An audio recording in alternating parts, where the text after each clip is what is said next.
Okay, thank you all for coming. Today we are very lucky to have Michale Gureivich. I don't know if I pronounced that correctly, hopefully I have. He's the chair of the Department of Performing Arts Technology. His work is sort of in aesthetics and interaction at the intersection of musical performance and computational systems. I hope that's an accurate summary. Yeah. So again, very lucky to have Michale. Take it away.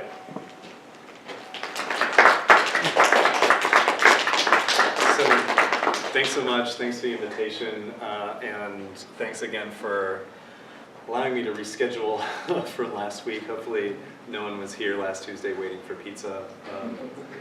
I'm glad this all worked out. I was really quite ill last week, and I'm really pleased to be able to share this with you now. So before we start, I guess I'm curious to know who is familiar with the term new interfaces for musical expression here? Has anyone come across this? Okay, very good. That's good. Okay, so this term, new interfaces for musical expression, or NIME, which appears in my subtitle, this is kind of broadly the community and I guess discipline that I work in. And what it is primarily about, and I guess my interest is really in developing new computer-based tools specifically for music performance. So there is kind of a long tradition of employing computers in generally the music making process, but typically and most commonly that involves things like music production and composition. And increasingly in the past 20 years or so, especially as computer systems are basically faster and can keep up with real-time applications for audio, there's interest in employing computers live. And so NIME, new interfaces for musical expression, is primarily about hardware interfaces, although the community is kind of broad and inclusive and also includes new screen-based and code-based interfaces. So when giving this kind of talk to interdisciplinary audiences, I try to sort of find parallels with what I kind of imagine you all do. I recently gave a similar talk as this to a gaming audience, and it prompted me to reflect that it's kind of interesting that as far as I know there is no video game controller conference. There's no video game controller community. There's not like a discipline of research entirely dedicated to video game controllers. Yet in music, we do have this entire community, entire kind of sub-discipline of research that's really dedicated to hardware. I think that tells us something about what we do, and it tells us something about music, which is that we place particular emphasis on the roles and the qualities of the instrument in music. In fact, I actually found as much academic research about video game controllers as I did about using musical instruments as video game controllers. In most of the research I found about video game controllers actually intersected the music research. Sure enough, if we look back to the first half of the 20th century, we see that composers saw new instruments as being crucial to musical progress. They foresaw that electronic technology was going to be a means to realize these new instruments. So there's this kind of emphasis on the instrument as the indicator of, or the kind of instigator, I guess, of musical progress. So, although new interfaces for musical expression is a field with a name, it's relatively young, this kind of practice of making new instruments is really as old as instrumental music itself. In the 20th century, music was kind of at the vanguard of this modernist embrace of electronic technologies for the sake of progress, right? So this practice actually kind of gained a tremendous amount of momentum in the 20th century. And we can see a few instances here. Many of us have encountered or heard of the theremin, which has increasingly seeped its way into popular culture. So this was an electronic instrument that was developed right around 1920, which is heterodyning, and the motion of the performer's hand in the air would control the pitch and loudness of an oscillator. Daphne Orem's her Oramix machine, which she began around the 1950s, was one of a series of new musical instruments that attempted to translate drawing or visual media into sound. And Harry Partch did not really employ electronics, but is a composer, inventor who invented a lot of his own instruments and his own tuning systems as a part of the kind of new American music tradition in the first and middle of the 20th century. With the advent of computers since around the early 1960s, there was kind of a shift in new music to move away from this emphasis on the instruments. And instead, there was a broad embrace of the computer's ability to synthesize new timbres and, of course, to generate compositional complexities. So computers could generate all kinds of complex music that couldn't be done by hand. So really, the computer was kind of seen or took the place of the new instrument in this kind of consciousness about what was next. Here we can see this very deliberate depiction of the virtualization of the musical instrument. This is from a promotional record for the first experiments in computer-generated sound from Bell Labs, and we see a conductor in front of a virtual orchestra of computer tape drives. So, of course, there were musicians and inventors who continued to develop hardware. Around 20 years ago, we saw this inflection point that I alluded to earlier, where simultaneously we had the kind of advent of real-time audio on laptop or on kind of personal computing devices, as well as the cheap and kind of beginnings of cheap and ubiquitous access to microcontrollers and embedded computing devices that could process sensor signals and interface with personal computers.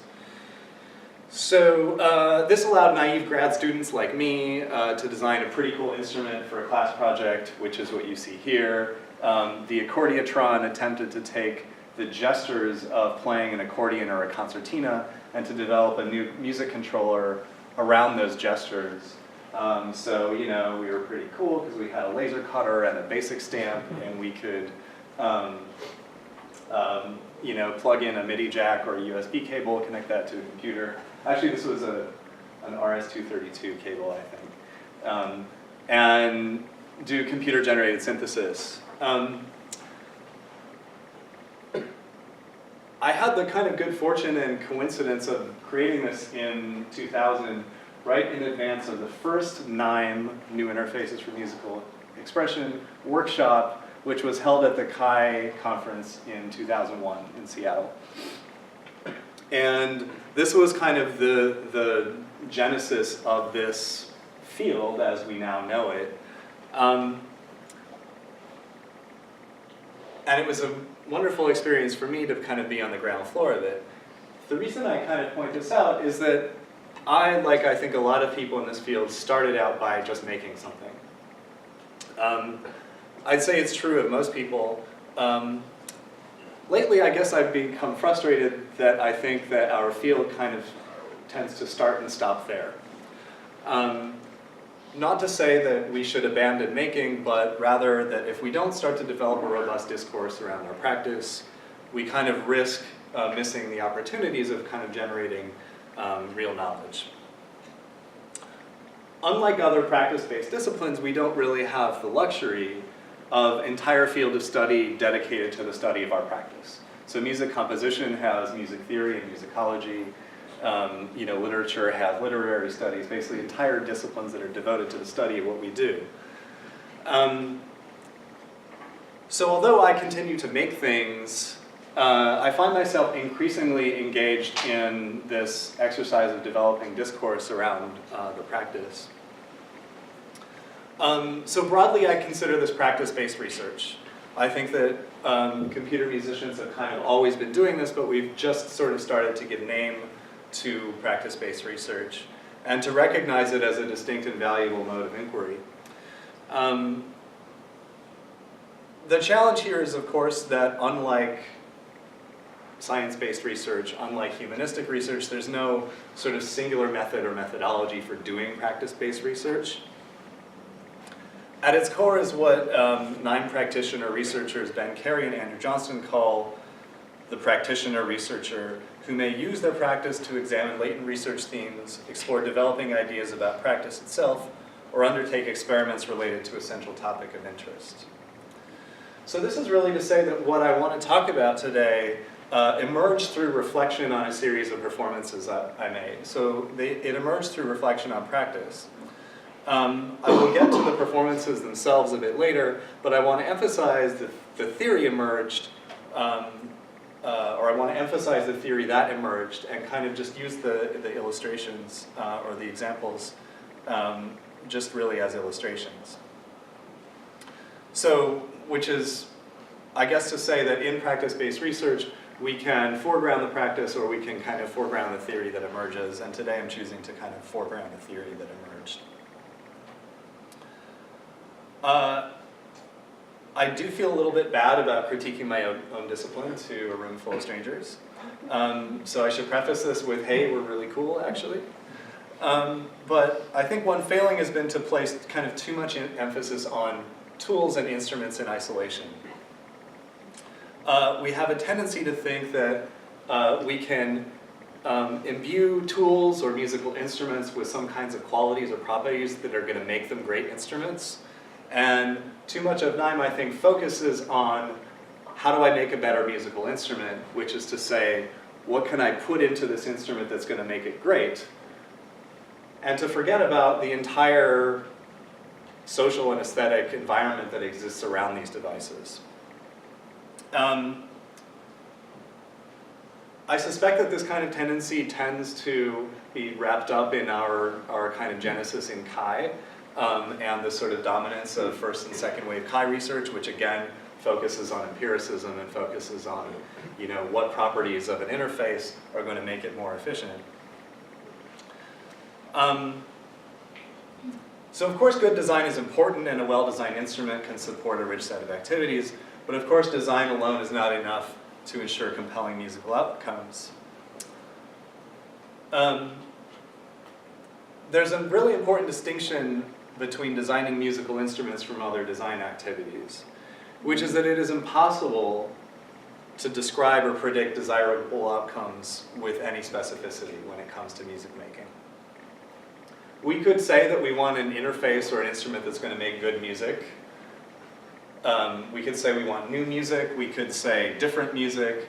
We could even say, you know, melodic modal jazz. But all of those have as much or more to do with the performer and the audience and the context than they do with the instrument itself.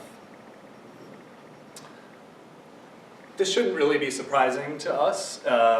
Many thinkers, Roland Barthes, Tim Ingold, have described the ways that artifacts gain layers of meaning through societies of use. And third wave HCI has told us, has shown us that meanings and values ascribed to artifacts are contingent, they're shifting, they're situated.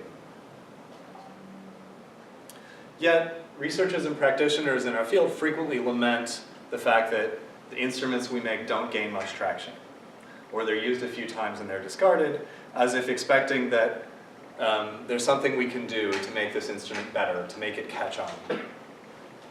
So this has prompted me in a variety of projects to examine how instruments gain identities and gain meanings through their social environments.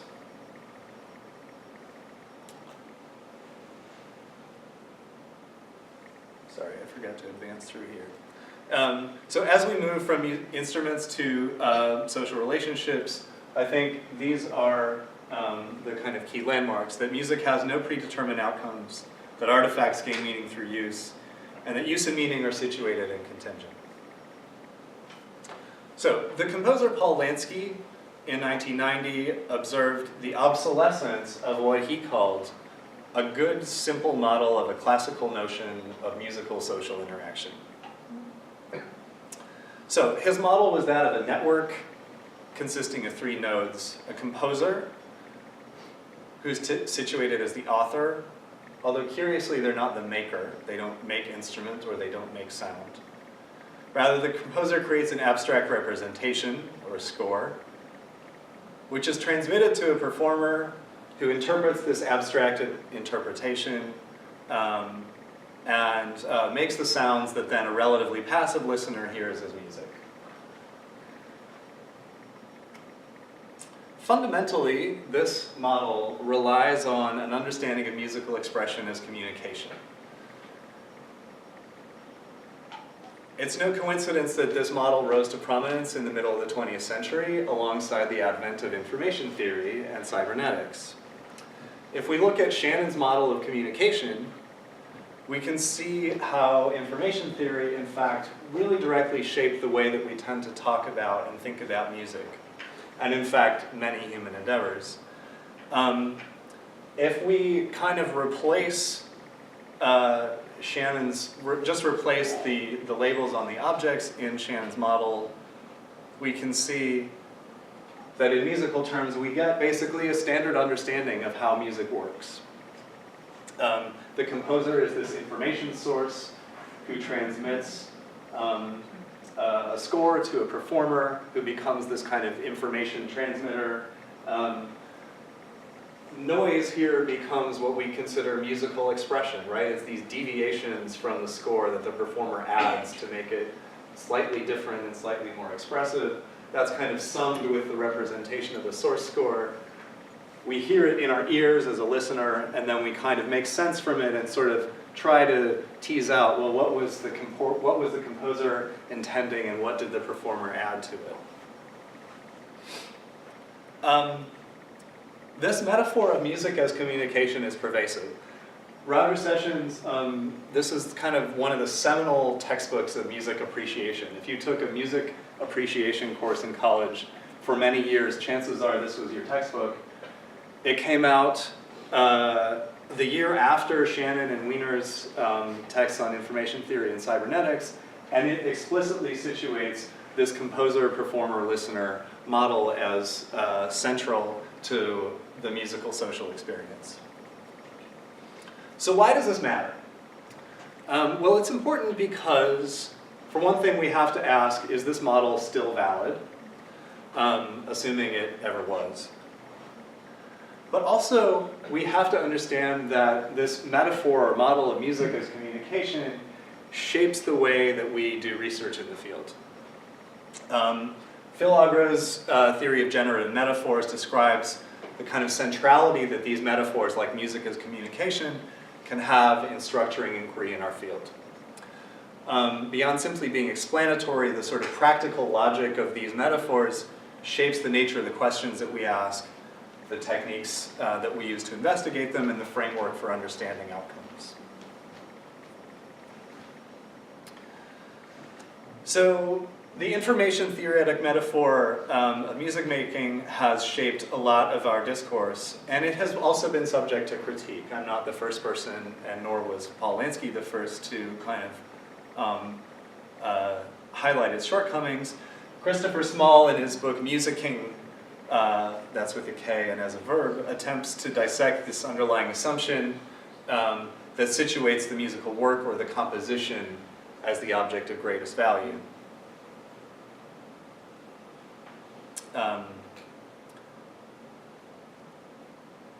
So Lansky chose to sort of take on this validity question. He was writing in 1990, but he could already see the effects that digital systems were having on our modes of music making. And he argued that this model is incomplete.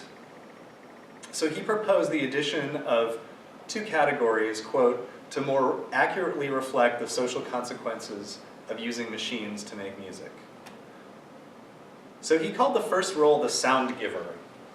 And this is roughly a continuum from a record producer at one extreme and your friend giving you their sort of homemade nature recordings at the other. A mixtape is maybe somewhere in between, and it's actually worth noting that Lansky explicitly mentions cassette tapes in his article. So this is well before, even Napster. But he was imagining the kind of centrality of this social dimension of sharing sound as being essential in reshaping the musical experience. In particular, he highlighted the distinctiveness of sharing from broadcasting in its kind of peer-oriented and bottom-up nature. The second note is kind of more salient to what I'm interested in, and that is the instrument builder. Now, of course, if we consider this as simply someone who makes sound producing hardware, this is as old as music itself. But he argues that unlike the luthiers of the past, digital technologies have empowered the instrument builder to kind of transgress just incrementally improving on an existing design or incrementally improving the overall climate. Instrument builders can be radically transformative. They can be visionary, and they can actually carry as much sort of power in the inherent network structure.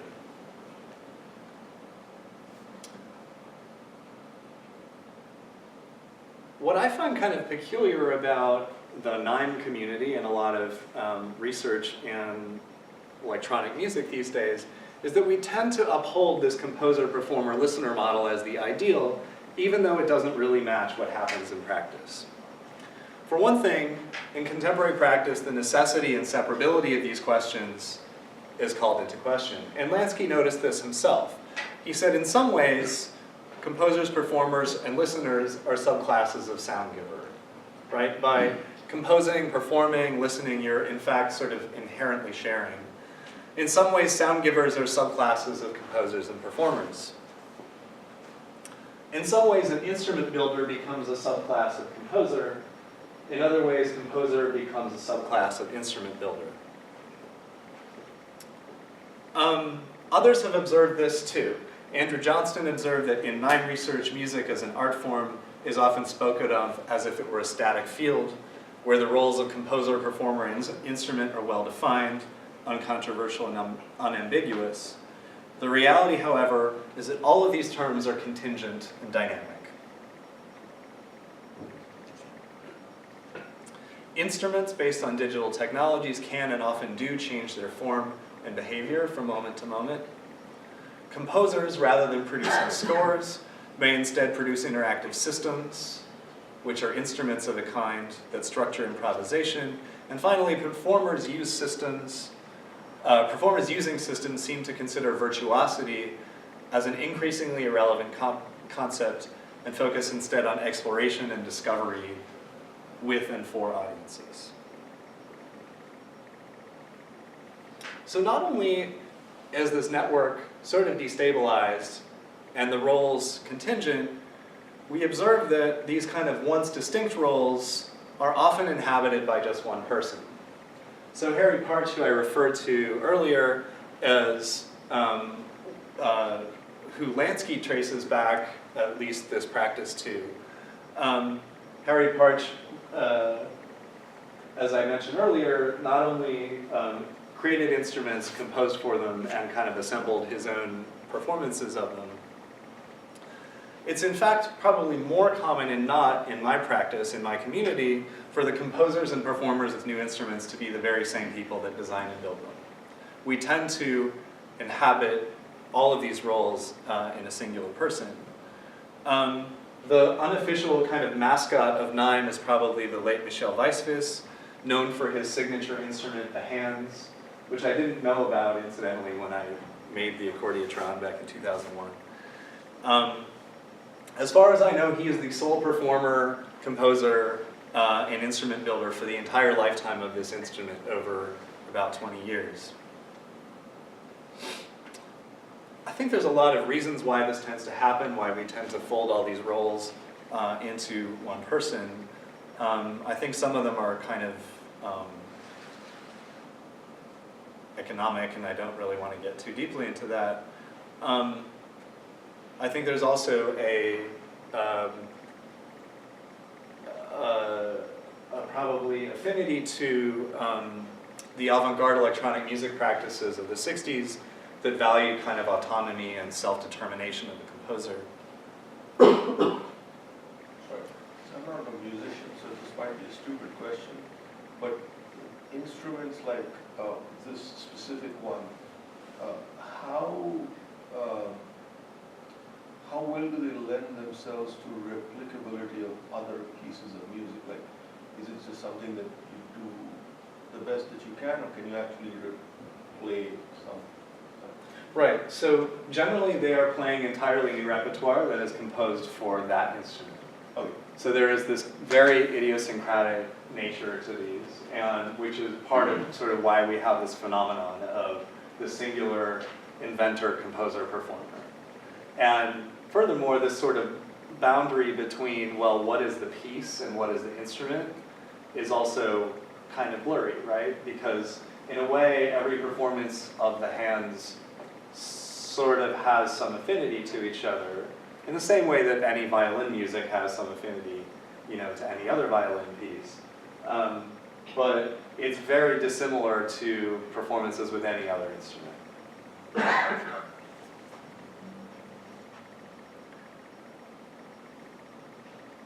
So in spite of our tendency to kind of wrap all of these roles in one, what Lansky really highlights about this new network is the increased possibility for interaction across it. So he points out that this interconnected network of 5 nodes and all of the possible correspondences that can happen between them creates a lot of new opportunities for engagement and exchange to occur. Whatever the formalization, it is clear that the number of ways in which the nodes are now capable of interacting has greatly increased, he wrote. So this is substantially richer than a directional transmission line. The composer Agostino Di Scipio frames this kind of approach in ecological terms. He describes a substantial move from interactive music composing to composing musical interactions. A shift from creating wanted sounds via interactive means toward creating wanted interactions having audible traces. In the latter case, one designs, implements, and maintains a network of connected components whose emergent behavior and sound one calls music.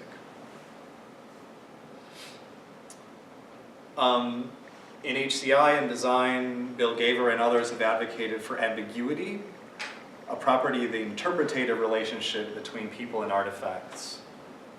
The interpretative relationship is the source of ambiguity's appeal. By thwarting easy interpretation, ambiguous situations will require people to participate in making meaning. The artifact or situation sets the scene for meaning making, but doesn't prescribe the result.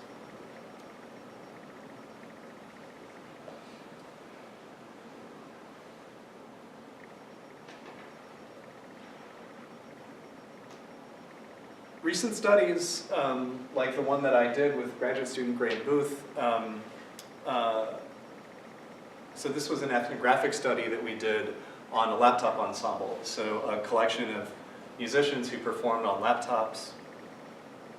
And we actually observed this kind of fluidity of role and relationship in practice. We observed that these roles of composer, designer, and performer, although they were important roles that the musicians adopted themselves or labels that they ascribed to themselves, they didn't strictly define or describe their activities, but instead were a kind of dynamic set of orientations which were adopted at different times. So, as Lansky says, in this expanded network, instrument design becomes a form of composition. The vision of the instrument builder is idiosyncratic and even compositional. Playing someone else's instruments becomes a form of playing someone else's composition. So I thought about this. If instrument design and construction are a form of musical composition, if making a musical instrument is actually, in a way, analogous to making a composition, and if playing someone's instrument is a form of playing someone's composition, then could we also say that performance becomes a kind of instrument design? That playing someone's composition actually becomes a form of playing someone else's instruments, which suggested to me this intriguing possibility that a composition, or a score, can in fact not just suggest a performance, but can invite an instrument or an interface that is yet to exist. So we tend to think of a score as an invitation for performance, and I'm proposing that we think of scores as invitations for instrument design. So the performances that I engaged in that kind of prompted this research began with a set of performances of music by John Cage, which means I need to talk a little bit about Cajun Aesthetics. So John Cage was the first, among the first composers to use electronic sounds in the starting in the 30s, but really began in earnest in the 1950s, including compositions that involved cutting up and reassembling recorded sounds on magnetic tape. So in his earliest pieces, like the piece that we see an excerpt of the score here, Williams' Mix, he used coin flips to introduce chants, which was a way of removing his own desires from the compositional process. So what he did here was took scraps of tape or pieces of tape and described in general through this kind of coin flip process what kind of sound should be recorded onto the tape. So, noisy environmental sounds, perhaps. Then, at any moment, there were 8 tracks of tape, so 8 possible sound sources. Then he used algorithms to decide how to cut the tape up. So where there's no shape here is silence, and where we see this kind of taper here is this sound fading out. This sound kind of fades in and then fades out. So he described this as like a dressmaker's pattern. The performers, maybe, were to take this score, cut the tape according to the shapes, and reassemble it, and then the performance really just involved pressing play simultaneously on 8 tape machines. So the performers had relatively little agency in decision making. The activity was well defined, although the outcome was kind of surprising. But nonetheless, he was already blurring the distinction between instrument design, composition, and performance. This is not how a tape machine was intended to be used. So in a way, he's inventing a new instrument. So we have sort of composer as instrument designer.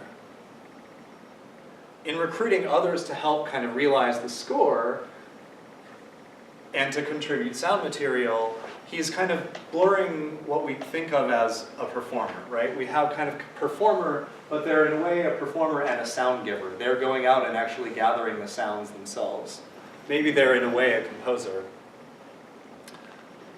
In embodying this composition in a score, and not just as a recording, he created the possibility for future performers to actually create their own instruments to realize the score. Performer as instrument builder. And 45 years later, that's exactly actually what happened.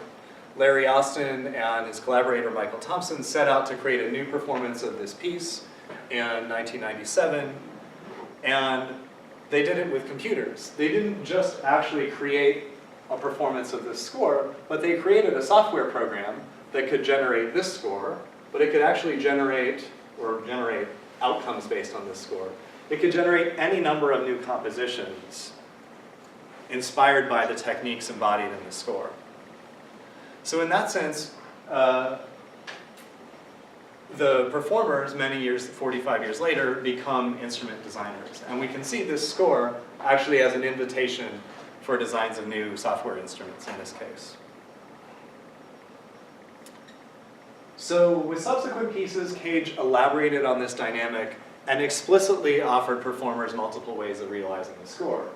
So this transparency, the set of transparencies and this time grid is actually Cage's score to Fontana Mix. It says nothing about sound, it says nothing about time. It's simply an invitation for a set of procedures that a performer, again, performer maybe question mark, performer, instrument designer, composer, can take to create new musical works of their own, or new performances of their own. Cage actually used this score to create a series of other named compositions.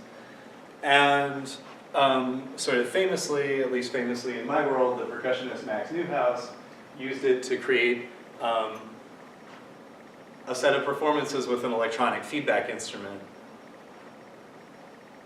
So this suggests to me this kind of tantalizing possibility of reading Cage's scores, which suggested electronic devices like magnetic tape and radio, not as invitations for performances for tape or for radio, but as invitations for instrument design. So this is an excerpt of Cage's score for a piece he called Art Mix.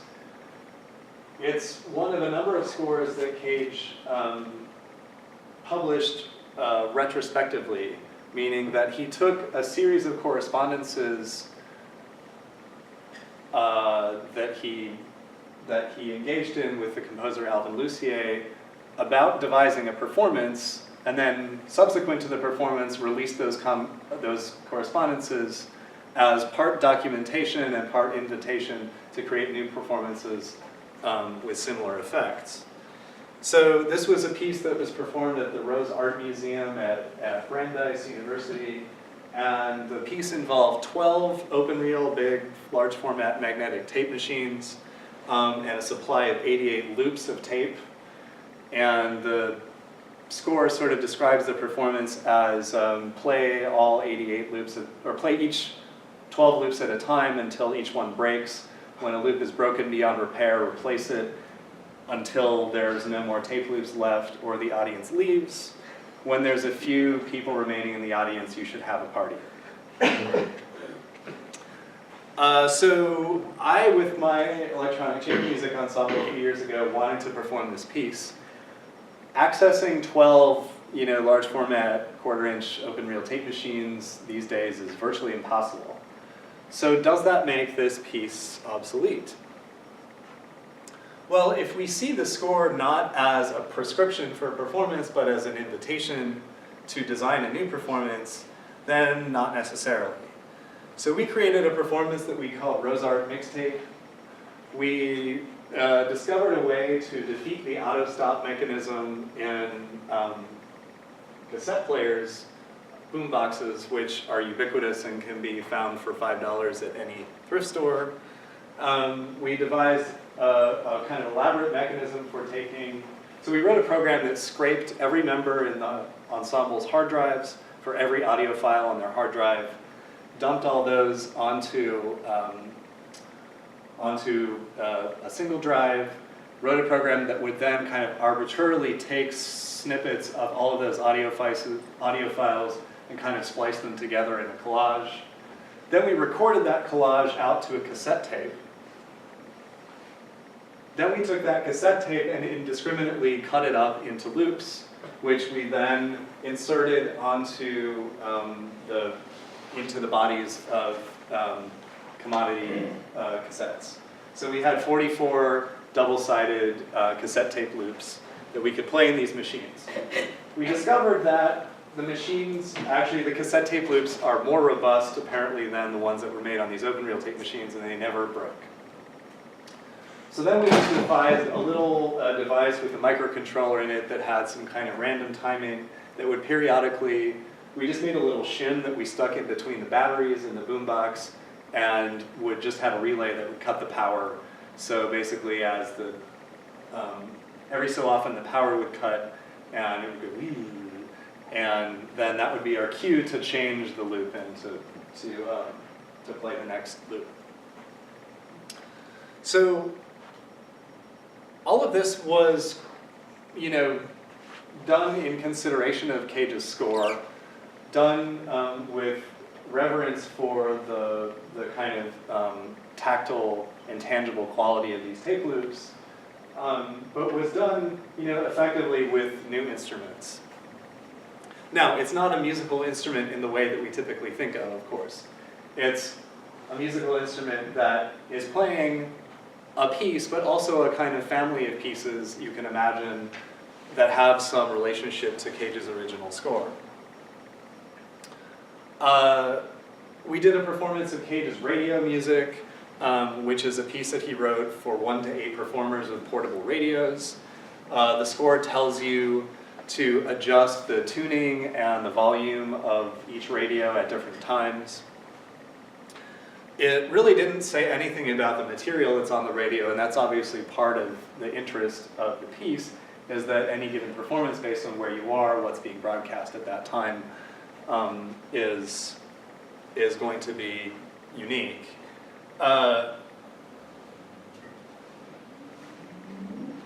We sort of reflected on the fact that Cage, I don't think, considered the possibility of explicitly manipulating the radio spectrum.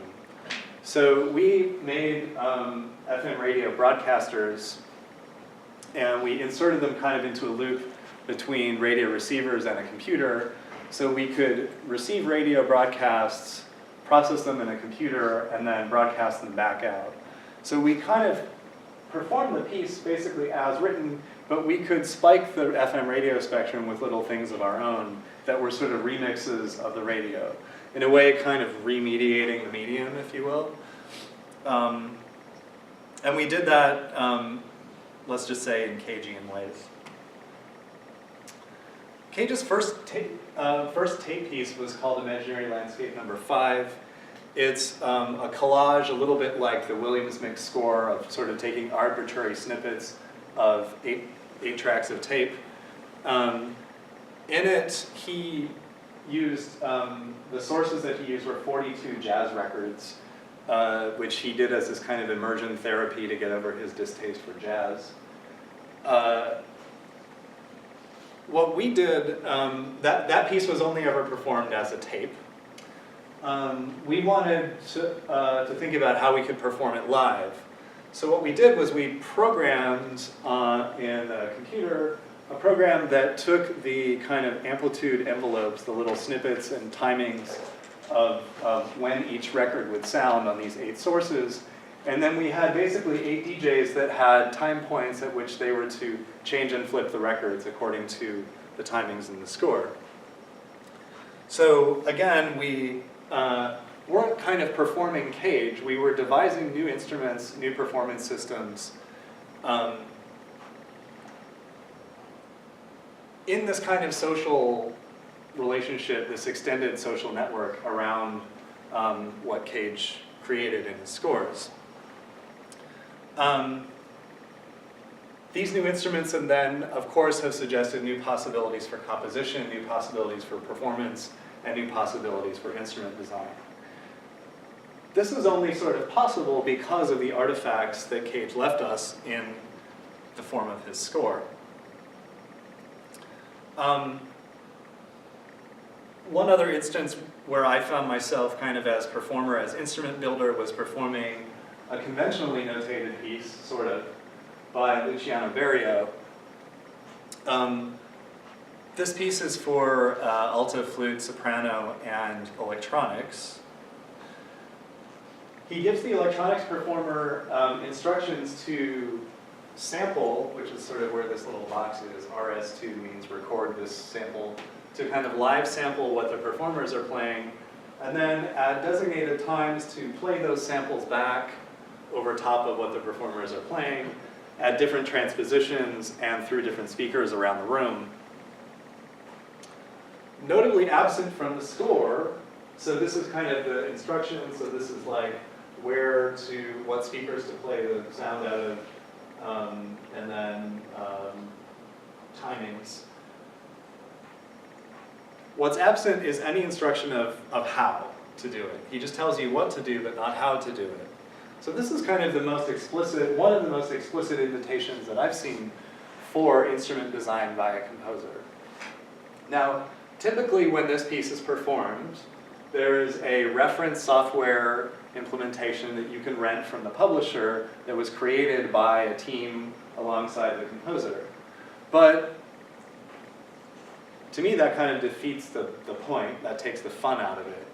To me, I think what's interesting about this is this invites a performer to think about, how am I going to devise the software to do this, and furthermore, how am I going to do it live? So the performance that I did was, here's what Barrio said: it provides all the necessary information for the realization of the electronic port. The instructions are not bound to any specific technology and may be applied to different systems. So, granted, the system that I devised was not revolutionary. It was an assemblage of existing hardware controllers and a custom software program that I made. But nonetheless, it was instrument design in response to a score, and I found myself inhabiting simultaneously this role of instrument designer and performer. So, I'll close with one last example. As these encounters with scores began to kind of catalyze these ideas, I observed, of course, that a lot of contemporary music practices don't rely on notation. So I was prompted to ask if improvisatory or non-notated music practices could also invite new instruments, which would in turn suggest new musical practices. So I tasked my, my electronic chamber music ensemble with performing music inspired by one such improvisatory, non-notated music tradition, namely Detroit techno.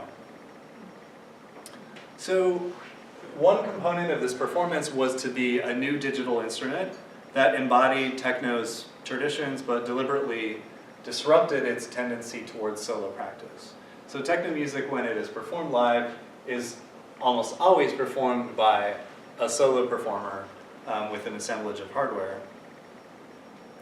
So I insisted that our new instrument had to be performed socially by a chamber ensemble, but it still had to be responsive to techno music by the likes of Richie Houghton and Carl Craig. So we developed, or the outcome was this instrument that we called the Candelabras. Our performances are certainly evocative of, but not strictly stylistically consistent with Detroit techno, nor of any other kind of known genre of electronic dance music. But this was kind of the point. This was inevitable and this was intended. A new instrument is going to spawn a new style of music performance. And techno is also never performed by ensembles of 5 musicians. Yet we found that this imperative of a socially distributed performance necessitated a unique design that kind of departed radically from the kind of button matrix controllers that we tend to see in techno music. And it actually reflected, and I think was rooted more in the kind of musical heart of techno music, in percussion and drumming. So here's an excerpt of a short excerpt of a performance with the Candelabras, Media Not Found. Crap.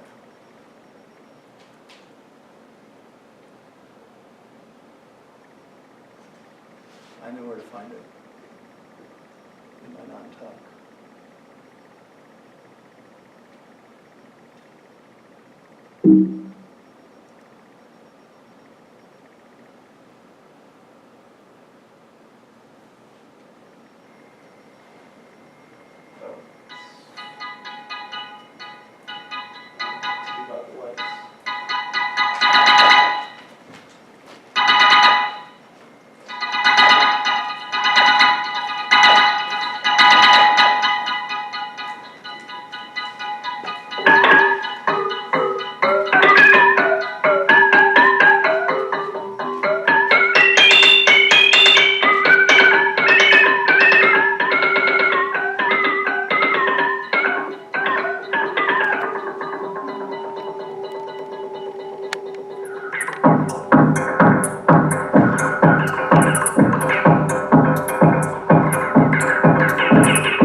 So just to conclude, I've tried to show that instrument design, performance, and indeed composition can all ensue from scores, oral traditions, or other artifacts that mediate these relationships in a musical social network. These artifacts I think of as kind of collectively constituting a repertoire. When we collapse the entire social network into individuals, I think it becomes difficult to create this repertoire. A repertoire is not just kind of a collection of compositions, but it's a force upon which future musicians can build, against which people can react. It provides this kind of landscape of aesthetic reference points and shared maps for performers, composers, designers, audiences, onto which we can situate new performances. And of course, around which critical discourses can develop.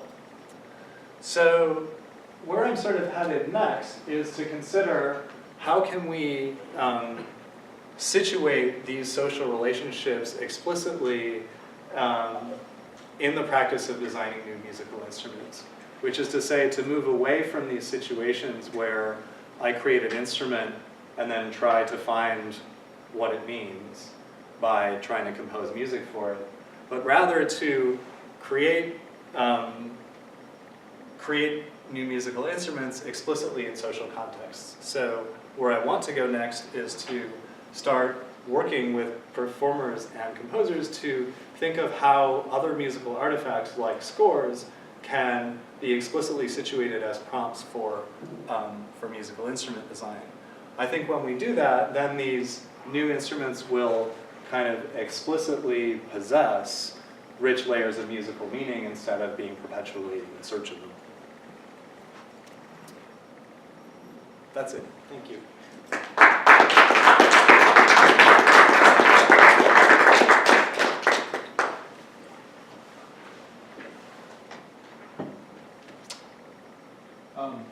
That was a really interesting talk. Your idea about the composer and the piece as a prompt for an instrument. Isn't it also true though that the composer is, constrained by what they see as available instruments, right? So, I mean, Cage didn't write those pieces in a vacuum. Cage knew about tape, right? And those composing pieces that had properties that he knew tape could exploit. Mm-hmm. So he wasn't like thinking in a completely abstract way, here are the sounds I'd like to create, given all possible ways to create them. Well, so I think it's certainly true that typically that is how we approach composition, and that's how we have approached composition. I think that with, with Fontana Mix, although Cage's first realization of this piece was actually for tape and with tape, I'm not so sure that you could argue that he did explicitly have an instrument in mind. And certainly there are pieces, in other venues I've given this talk, it's been pointed out, the Bach cello suites are not written for the cello, right? There's no instrument specified on those pieces.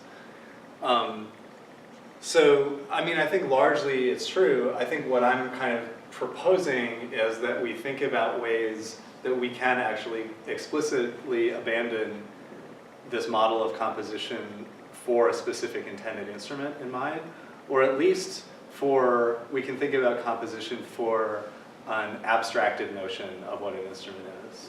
And I think that's also historically has a lot of validity to it. A lot of keyboard music has been performed on keyboards that certainly didn't exist at the time that the music was composed. Yeah. How exactly do the candelabras work? So they are networked to each other, so there's a master tempo clock, and they have 4 buttons on each of them that play basically whole notes, half notes, quarter notes, quarter notes, eighth notes, 16th notes, and then a triplet modifier. When I say play, they actually just flash an LED, and then the sculptural objects have photocells in them that detect the light intensity of those LEDs and trigger a synthesized note, but they also use the light intensity to control some of the synthesis parameters, which is how you get this kind of expressive phenomenon based on the proximity of the light source. It kind of modifies the synthesizer. So there are like different entryways into the candelabra, right? Yeah, so each of them has 3 photocells, which is mapped to its own instrument. So there's 5 of these candelabras, 5 of these sculptures, each with 3 kind of synth voices or instruments on it. So there's a total of 15 possible voices. Each performer only has 2 hands, so you can only kind of actuate 2. So they're all the same instrument then. There's like 5. I mean, similar- yeah, it's all the same instrument. It's a kind of distributed instrument. Okay. Kind of like a distributed drum kit.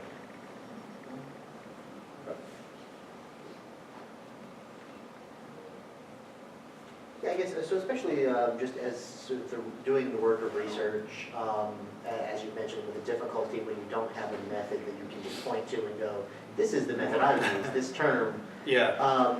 Obviously that's been a challenge. So, so I guess how have you and the community that you're aware of, how are you dealing with that challenge, both in terms of the internal community where it may just be implicit, Yeah. versus trying to communicate that Yeah. outside of the narrow people who consider it implicit, like you say. It's a big struggle.